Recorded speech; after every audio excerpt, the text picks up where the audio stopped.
nikech wawinjo malit e chunywa. Opogore gi mano en ni jodak makaler e Nyatike kuom thuolo mokwongo yudo thuolo mar yudo chenro mag sirkal kaluwore gi chenro go yudore mana Muhuru ma giwacho ni bor kodgi.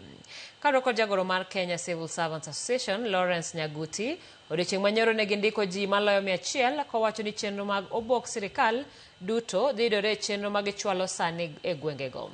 Jokanyo mane otayo chenro no opuoyo jopiny mochopo yudo chenro go magiwacho ni konyo e bero ngima jopiny kaluwore ni giyudo opande, obok mag nyuol kanyakla kod ndikore ka joluto ombulu. Watu wameweza kuja kwa wingi, wamejitokeza kwa wingi. Wale wenye hawana birth certificate wameweza kupata vyeti vyao vya kuzaliwa. Wengine walikuwa hawana vitambulisho, wameweza kupata leo, wanangojea ili waweze kupata vitambulisho vyao.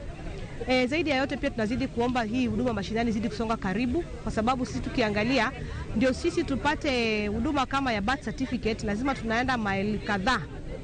Kama vile tuende tufike huko Makalda ndio tuweze kupata, na Makalda ni maili kadhaa. Tuende tena Nyatike, huko Nyatike South, that is Muhuru, bado ni mbali na hapa. Tena saa zingine tunaenda Migori ili tuweze kupata huduma ya certificate. So tulikuwa tunaomba vile tumeanza hivi iendelee, ile huduma mashinani iweze kuwa pitched hapa. Kawuono watimo huduma mashinani kaki neno jio obiro mang'eny nikech ne wadwaro kelo ne ji services closer to mwananchi. Emomiyo wan ka to